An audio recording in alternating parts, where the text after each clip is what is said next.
Welcome to EP3, where Energy Plus is unleashed. This is the fourth part in a video tutorial series where we're taking you through creating an educational building located in Singapore. We'll get to ETTV and RTTV calculations, energy efficiency measures, analysis and comparison, and green mark baseline simulation. In this tutorial, we're going to define schedules and create internal loads. In the first few tutorials, we defined our floors, defined our rooms, and assigned our rooms with names aligning with their usage. We defined roofs and exterior walls, and we also fleshed out the building elevation details. Now it's time to create the internal loads. The way this works in EP3 is that we have space templates and zone templates. They are linked, so you'll notice that from the wizard we brought in a couple of different templates. We have an office corridor, we have an office enclosed space, and we have an office open plan. And we see those same three definitions in the space template as we do in the zone template. So to get to this dialog box, I did that a little quickly, so I'll go back and you click on this information button up here. And this shows you all of the different object types that are in your model that can't be represented in 3D space. So this is everything except for building geometry, HVAC systems, and constructions. So we have a couple of space templates and zone templates, and you'll notice that in the list, these are listed in red. And what that tells you is that there aren't any spaces or zones assigned. Now in EP3, spaces and zones are automatically assigned based on space name. So any spaces that carry the name office-corridor would automatically be assigned to this particular space template. We used a different naming convention when we named our spaces. We just called offices office and corridor corridor. So here we have an office and a corridor. So I could rename these templates and then those spaces would show up on the list. So we're going to make a big assumption about this building. This is a university building, but for simplicity, we will assume that corridor type spaces and office type spaces use a year-round schedule that does not account for semesters or trimesters. We will assume that only the lab type spaces have a university-related schedule. When you do your own modeling with this project, you can add as much detail as you like to flesh out some of those details. So let's go and take a look. We have a corridor definition, and I'm simply going to rename this corridor. And it will ask me if I'd also like to change the name of the associated zone template. And I'm going to click yes. Now I need to re-click this list to have that name update, but as soon as I do, I can see that the name has updated to corridor, and it's now picking up all of these corridor spaces for my space template. Included in the space template is a lighting object, electric equipment, and infiltration. I can also add any of these other object types if I like. So I can have multiple lights. I can add a people object to simulate occupancy. I can add multiple electric equipment. Other equipment covers something like gas equipment or equipment that has a fuel type other than electricity. You can also have multiple infiltration objects.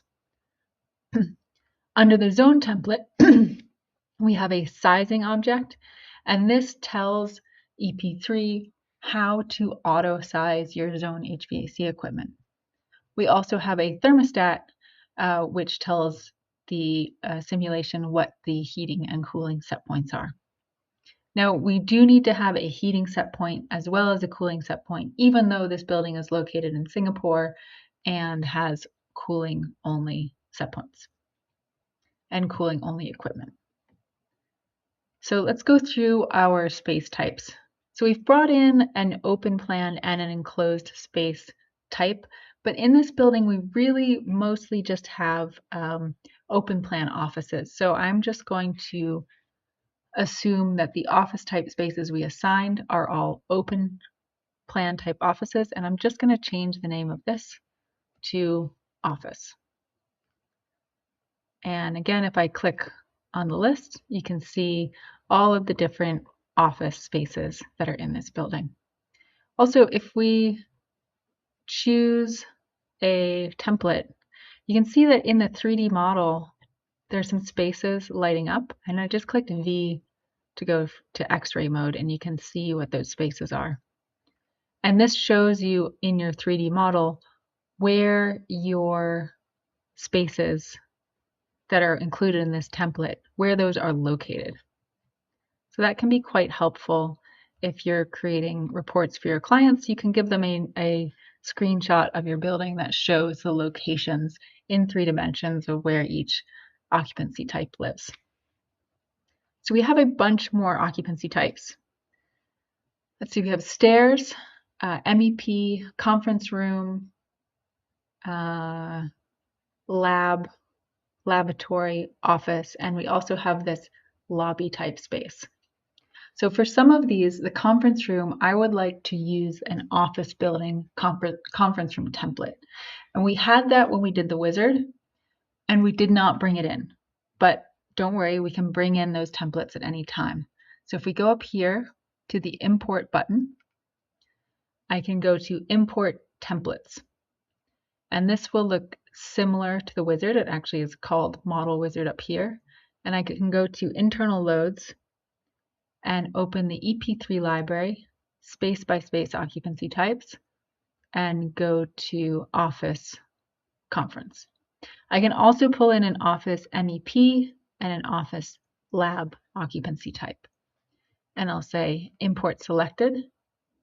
And if it finds objects with the same name, in this case, I'm going to say I want to skip those duplicate objects. I want to keep whatever is in my model now as it is, and I can just reference those objects if I need to. So I'm going to skip the duplicate objects, and I'll hit OK. So objects that are typically included in multiple templates might be schedules. You'll notice that an always on and an always off schedule are in almost every single EP3 template you will use. And we don't need to keep creating those schedules over and over again. We can just use the ones that are already in the model. So we'll give it a moment to finish this import. And I'm going to refresh the view. So now I have Office Lab, Office MEP, and Office Conference.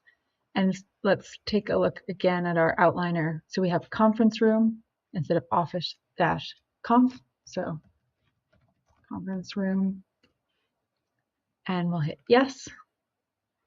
Office lab, we can just call it lab. And again, we'll hit yes.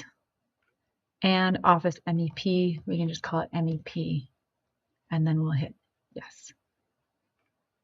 Okay, so now we need to create that lobby space. I'm going to copy the definition of the office and adjust it for my use as a lobby. So I'll click on the office box here. It cares what you have selected and not which object you're currently looking at. So I've selected office, and I'll say copy selected.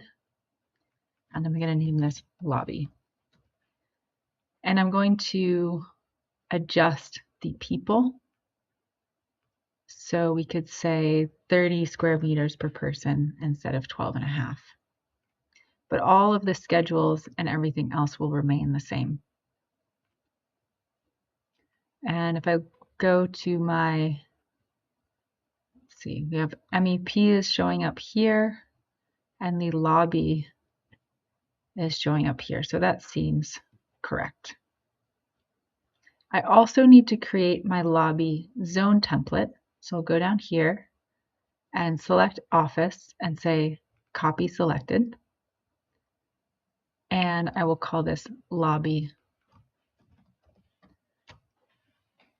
And I can leave these values the same.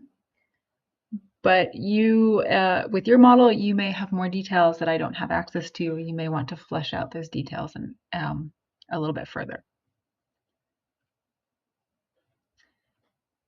So now we need to create this lab occupancy type. And we can create a new space type and loads using this little wizard here. And basically it gives us some defaults for things like lighting power density, equipment power, occupancy, and we can select our schedules as well. So the most important thing with creating this new space type is we need to create a whole bunch of schedules. We need a lighting schedule, an electric equipment schedule, occupancy schedule, the people activity schedule. This one you can use the default. The people activity schedule tells EP3 how much heat the people in the space are giving off. And a lab space is not particularly different from an office in that regard, so we can use the default activity schedule. The thermostat schedule, this is a mask schedule where values of 1 indicate that the space is occupied and should be fully conditioned, and a value of 0 indicates that the space is in setback mode. So we need to create this schedule, and we need so the zone HVAC availability, usually we set that to always on. And then the supply air fan operating mode schedule, this is usually set to an HVAC schedule that matches the occupancy, where we have a value of 1. So the supply air fan is on anytime the space is occupied, and we have a value of 0 anytime the space is unoccupied. We also need to create an infiltration schedule. So that's a lot of different schedules. So let's get to work. We can use the EP3 AI to help us through this process. If you have not used the AI yet, I encourage you to take a look at the website. That's ep3.solutions, and you can get to there using the help button here. And under help topics, there's this EP3 AI assistant.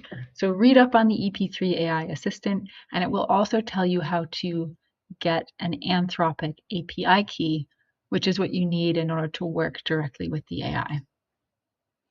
Once you have that set up, we can start using the AI. Now the AI is context aware. So if I click the AI right now, it's going to say, I understand that you have questions about this object, which is this lobby zone type. We don't actually want it to reference this lobby zone type at all. We would like it to create a schedule for us. So we can choose a schedule that might be close to what we're looking for. So we could say an office occupancy schedule, and we can create the lab occupancy schedule kind of based on this. So let's open this up. And we need to create a very well-structured prompt. So I can say, I want you to create a schedule for a university laboratory that is located in this building. The university uses trimesters. So we'll use the SIT trimesters. So we have I think it's, let's see, we have a January through April,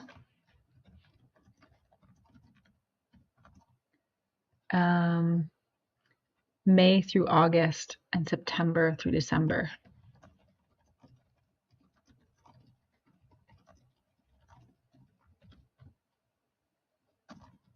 And I will tell the AI that trimesters start and end on the 15th of each month.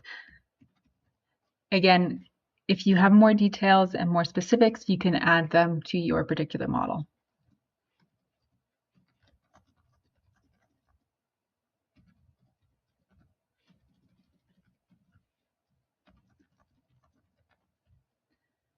Okay, so the occupancy schedule should be a fraction type schedule and should reflect variations in occupancy based on day of the week and on whether the university is in session. This next part of the prompt is quite important. So there's standard day types like weekends and weekdays. We also have summer design days and winter design days, and then we have holidays, custom days, etc.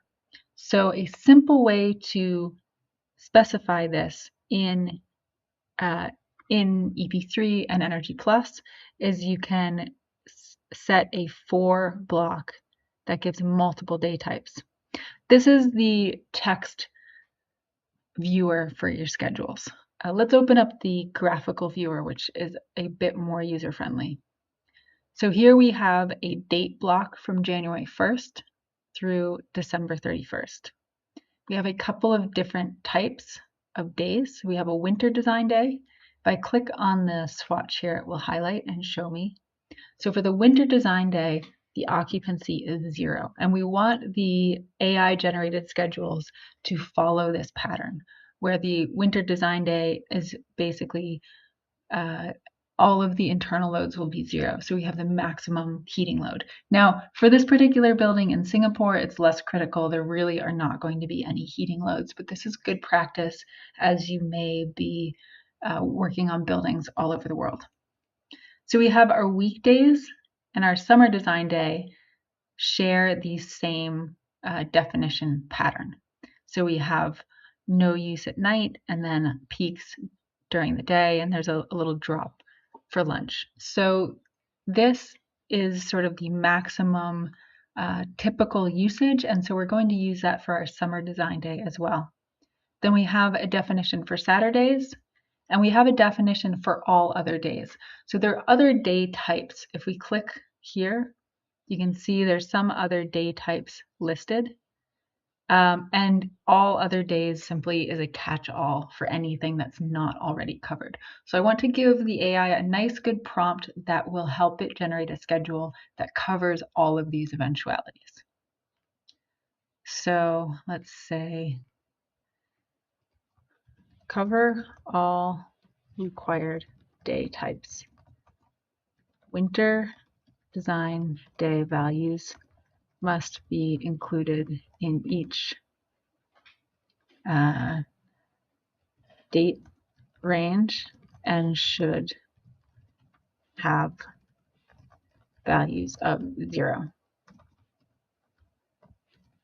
Summer design day must be included in each date range and should have values reflecting the typical highest use for this date range.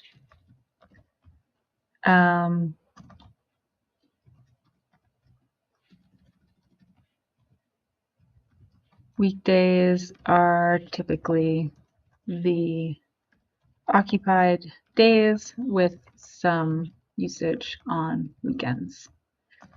Use all other days to cover any additional day types. This should use the definition for the type of day with low typical occupancy, i.e. a Sunday. Okay, so let's see what that gives us. So the AI is now going to work on the request, and when it has a suggestion, it will send it to EP3, and EP3 will do some error checking in the background to see if the schedule that it suggests is appropriate and if all of the pieces are included. So while that's working, I just want to show you up here, you can choose the Claude model that you want to use for your request. We found that Claude Sonnet usually does a very good job. You can also choose Claude Haiku or Claude Opus. And actually, we now have Claude Sonnet 4.6, so I may move to 4.6 for subsequent requests. Okay, so working on a request, and it says, I'll create a university laboratory occupancy schedule that reflects the trimester schedule and varying occupancy patterns. And it has reflected the 3 trimesters. It got the dates right with break periods, and it reflects a typical lab usage. Okay, so now it's giving us this schedule in the Energy Plus format. And I find that the easiest way to evaluate and look at the schedule is to actually integrate the schedule into the model. And then we can look at the actual schedule university lab occupancy using the visual graphical editor. So I'm going to click here to just refresh the list. So we have university lab occupancy, and I'll say edit graphically. Okay, so let's double check. So this is a sort of unoccupied period, and our winter design day correctly is at 0. Our summer design day is also at 0, so it did not get that right. We have weekdays, Saturdays, and all other days. So what I can do in this case is I can remove the summer design day series, and I can add summer design day to this weekday series. See what it did here. So this is an occupied period. So again, it's getting the summer design day wrong, but in this case, oh, and let's see, all other days is giving a sort of minimal base occupancy type. So again, I'm going to remove the all other days schedule, and I will add all other days to this Saturday type. Okay, so let's see, weekdays, we should have summer design day as well. There we go. Winter design day, weekdays, and summer design day, and then all other days. So here we have winter design day, we have weekdays, so we want to add summer design day to the weekdays.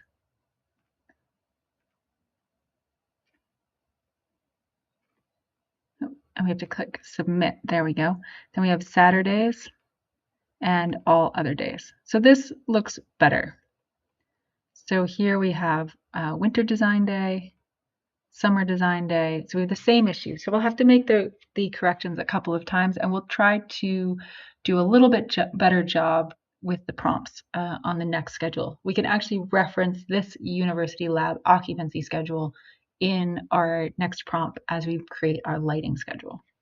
So we'll make those changes. So let's get rid of summer design day here, and let's add it to the weekday schedule. You have to click submit, not X. So in the previous example, it didn't work. And then we have Saturdays and all other days. So let's also get rid of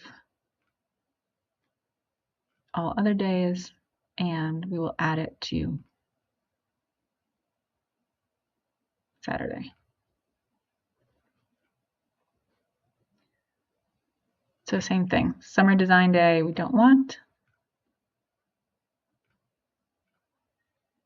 We're going to add it to weekdays. Winter design day looks good. Saturday looks good.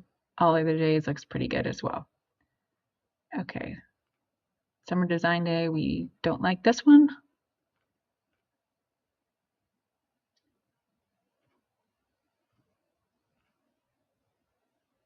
And we also don't like all other days. So we'll add it to here.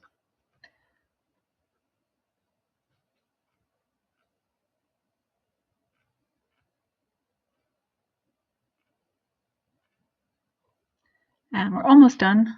So let's see, we'll get rid of summer design day, and we'll get rid of all other days, and we add summer design day here, and we add all other days here.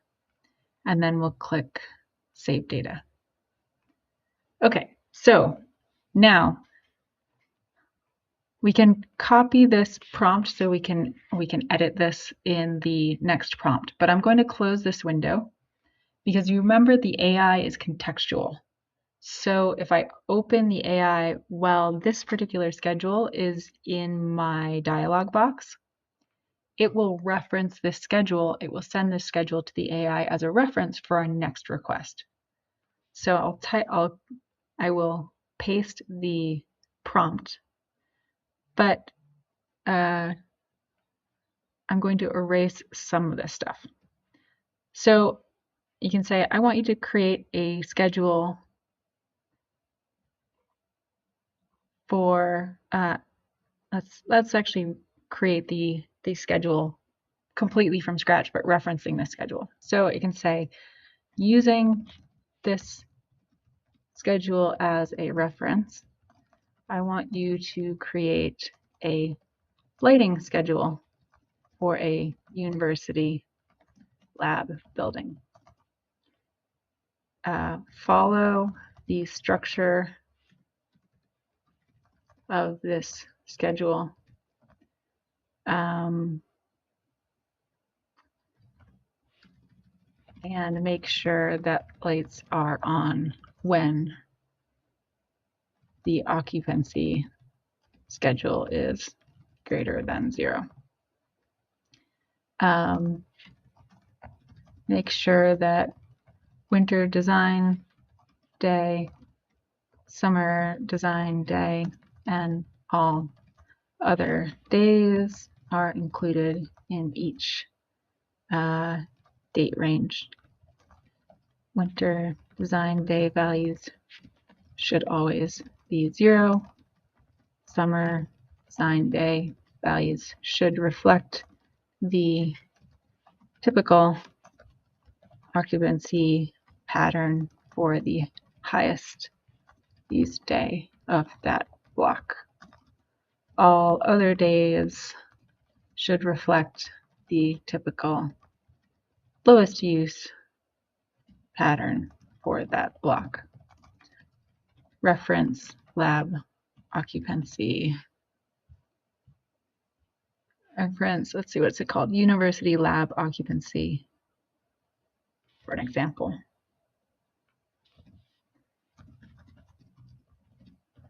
All right, so let's see how it does. I've also changed the model from Cloud Sonnet 4.5 to 4.6, and 4.6 is both faster and a little bit better at this. So let's see what it gives us this time.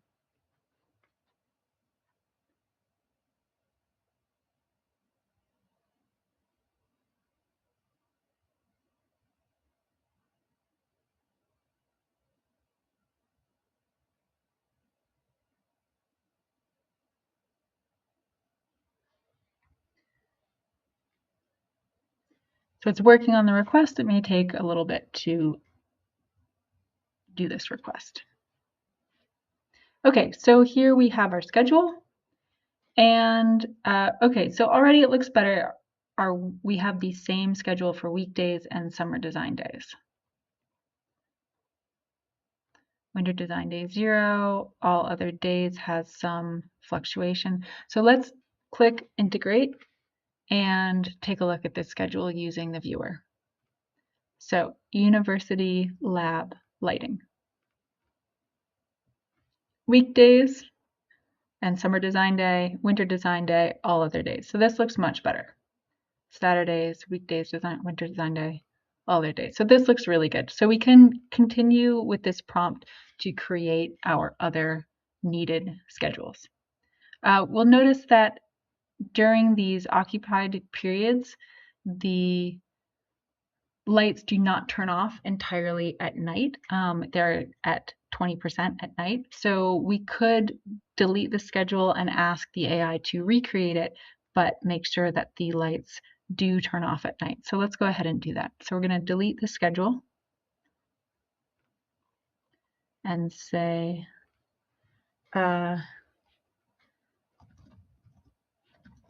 I need you to change the schedule so that the lights turn off completely when the space is unoccupied.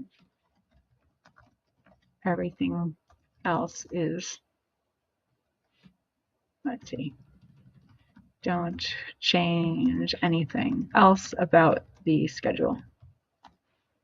So there's always a little bit of a risk when you ask AI to edit something that it's already done, that it may edit more or less than you're asking for, and it might not do exactly what you want.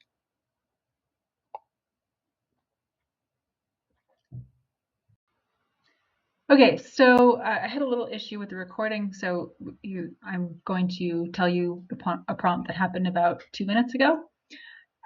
So the request to change the schedule to turn the lights off completely when the space is unoccupied, the AI came back and said, actually, the occupancy schedule doesn't ever really go all the way to 0.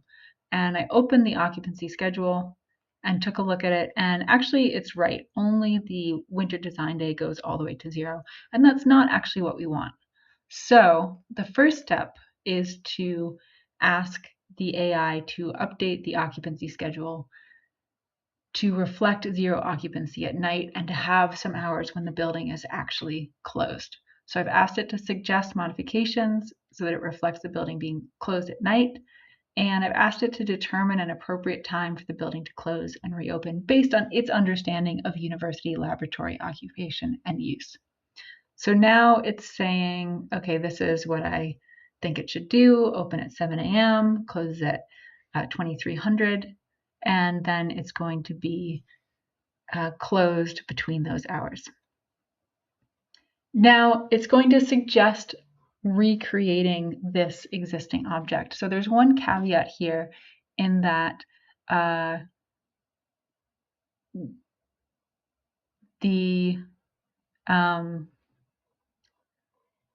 let's see. Let's hit integrate and see what we get. Okay, so actually it may have done that properly. So let's edit graphically, and we can see actually it did it perfectly. Yes, it updated the occupancy schedule so that we have 0 occupancy at night. What I'm going to do now, if you get too deep into a conversation with AI, it can start to get a little bit confused. So what I'm going to do is go back to my first prompt in this thread, and I'm going to copy it, and I'm going to open a new chat window based on the updated schedule and ask it to create that lighting schedule again. So we'll open it up, and I'm just going to paste this prompt for the lighting schedule, and let's see what we get.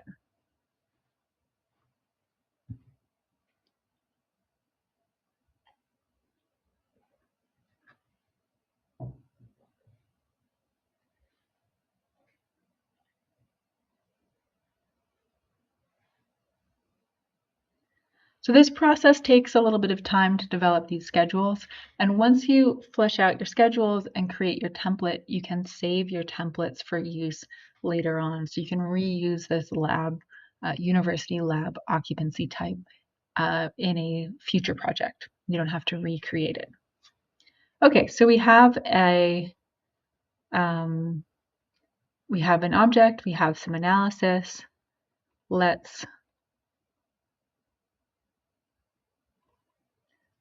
hit integrate, and we can inspect it using the graphical editor. So university lab lighting, we have weekdays, summer design day, winter design day, all other days, and it does go down to 0 at night, and this looks pretty good. If we compare it with the occupancy, we can't, I'm not sure if we can look at this side by side, actually. Let's see. Nope. But the peaks, the lighting peak, I think is a little bit higher than the occupancy peak.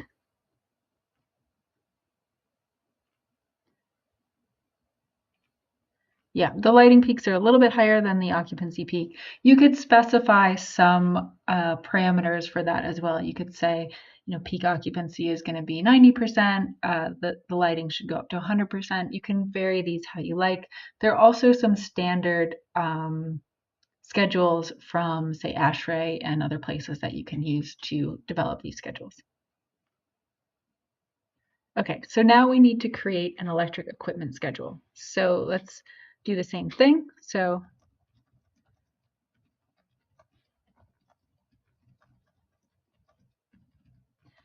for the electric equipment schedule, we want the usage to follow the occupancy pattern. However, we do want to maintain a sort of minimum amount at night. So that might be 20% during our trimesters and say 10% during unoccupied periods.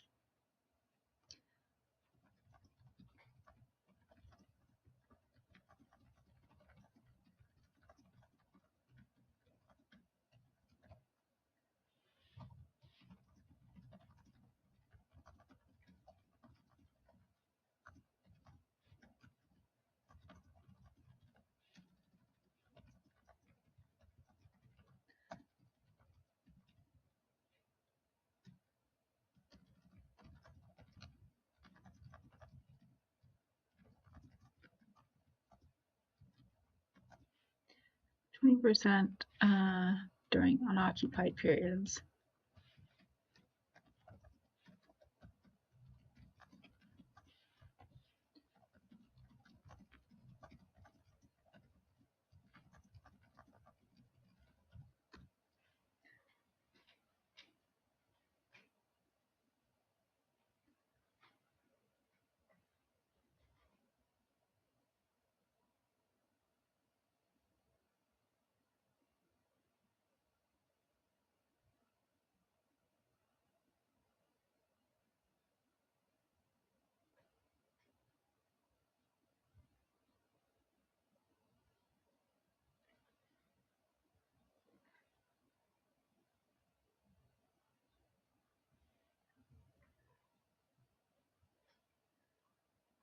So it's going to give us a little bit of commentary about how it applied my instructions to the schedule, and it's created a schedule for us. So again, I'm going to hit integrate and then take a look at University Lab electric equipment, and we'll take a look. So yes, it has it at 10% during sort of unoccupied periods and a 20% minimum during occupied periods, and this looks pretty good. Okay, so let's go back to the AI. So now we need to create a schedule that tells that's basically the building operation schedule. It's going to be an on-off type schedule, and it should have a value of 1 anytime the space is occupied and a value of 0 anytime the space is not occupied.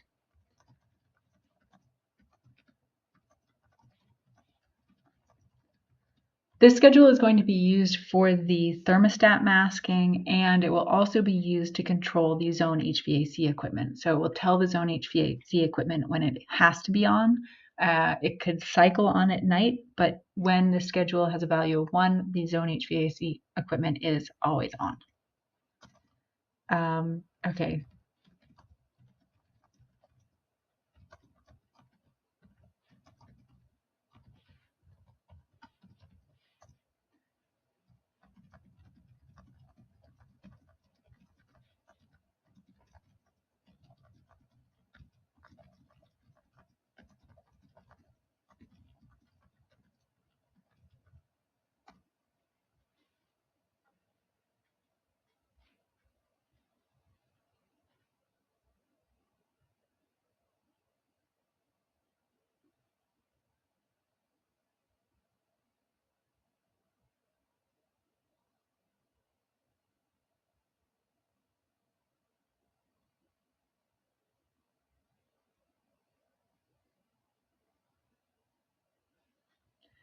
So it's done some analysis, and it created a suggestion, and we can't quite see this note here, but EP3 found some issues with the initial suggestion. So what's going on in the background is that the AI is creating some things, and then it's sending it to EP3 for verification. And then if there are any issues, EP3 was telling the AI what's happening. Okay, so it's suggesting creating these objects. So it's creating a on-off type schedule, and then it's creating a schedule that has that on-off type with these values. So again, let's say integrate, schedule compact,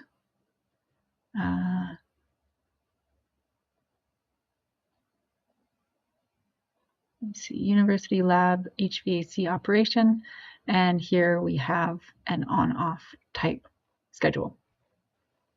Okay, we can see that in these sort of low occupancy ranges where the building has sort of minimal occupancy, that we are forcing the HVAC equipment on. So an efficiency measure we could look at later on might be to change this operation schedule or have an HVAC zone 8 equipment that is a bit more responsive to occupancy levels. So it's not just on or off, it could throttle itself as the occupancy varies. University spaces can have quite varying occupancy throughout the day and throughout the year, and so you can have a lot of benefit from having responsive HVAC systems. See, I think there's one more schedule that we need, which is the infiltration schedule.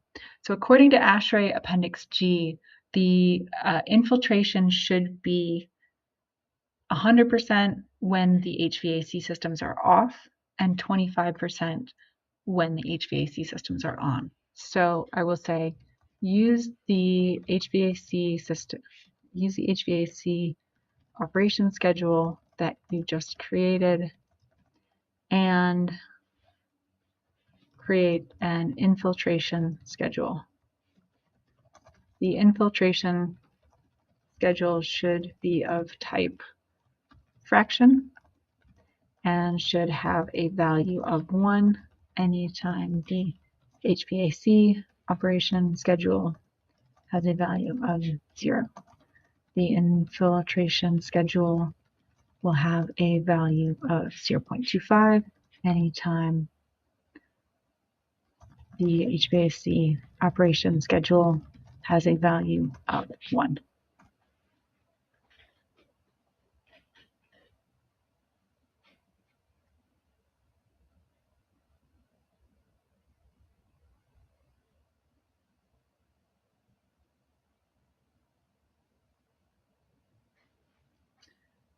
Okay, university lab infiltration. Let's do integrate and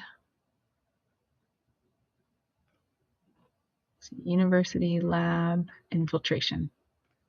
So here we go. We're bouncing between 1 and 0.25.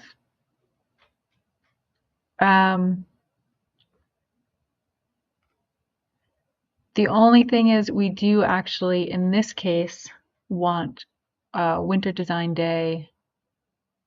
Oh, no, actually we don't. Okay, yes, the HVAC, this is following the HVAC systems. Okay, so this looks good, and now we can create that, that template. So let's create a new space type in loads. We'll call it lab. So university lab lighting. You can choose a lighting power density. University lab electric equipment schedule. People occupancy schedule. We have heating and cooling set points. Zone availability schedule will be always on. The operating schedule will be university lab HVAC operation, and infiltration will be university lab infiltration. And then I'll click OK. So you can adjust those actual values. And if we go to the lab space type, we should see all of those lab spaces in the building highlighted. And we can see all of those lab spaces listed here. We can adjust the lighting power if we like. Now we can adjust the occupancy, we can adjust electric equipment. We also have our zone template here for the lab. We have a sizing object and we have a thermostat.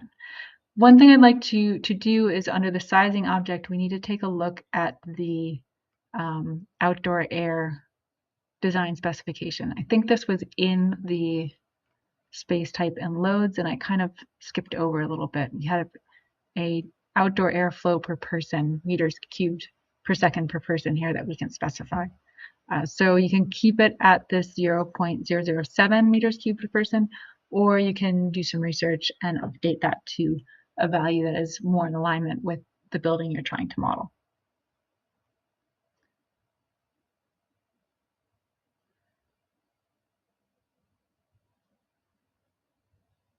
Okay, so we have now, I think, all of our space types defined. I'm going to double check this, and I'm going to look at the HVAC system. So this is a sneak preview to what's happening in the next tutorial. So we'll go to HVAC system view. There's quite a lot going on here.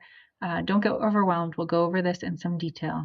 But what I'm going to do is open our zone HVAC assignments. And we can see our list of space types. And down here, it will tell us any zones that do not have a thermostat. So these are zones that do not have a space type definition. And we can see that we've forgotten the stair space type.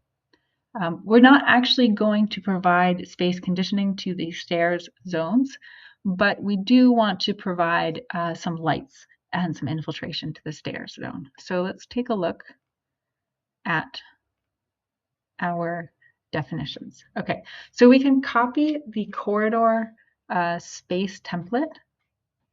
Right now we're in the zone template, and the zone template has our sizing parameters and our thermostat. We don't actually have a thermostat in the stairs, so we don't actually need a zone template for the stairs, but we do need a space template so that we can have lights in the stairs. So I'll select the corridor and say copy, and I will call this stairs. And let's see, yep. We'll keep the lights, but we're going to get rid of this electric equipment object. So let's remove that.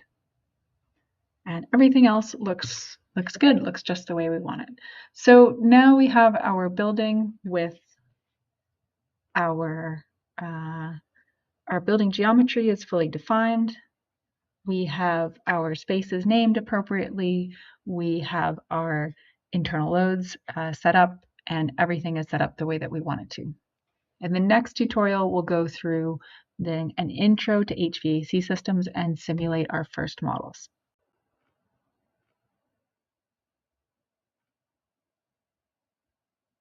This concludes our tutorial on creating internal loads and developing schedules. In the next tutorial, we'll take a look at HVAC systems and run our first simulations.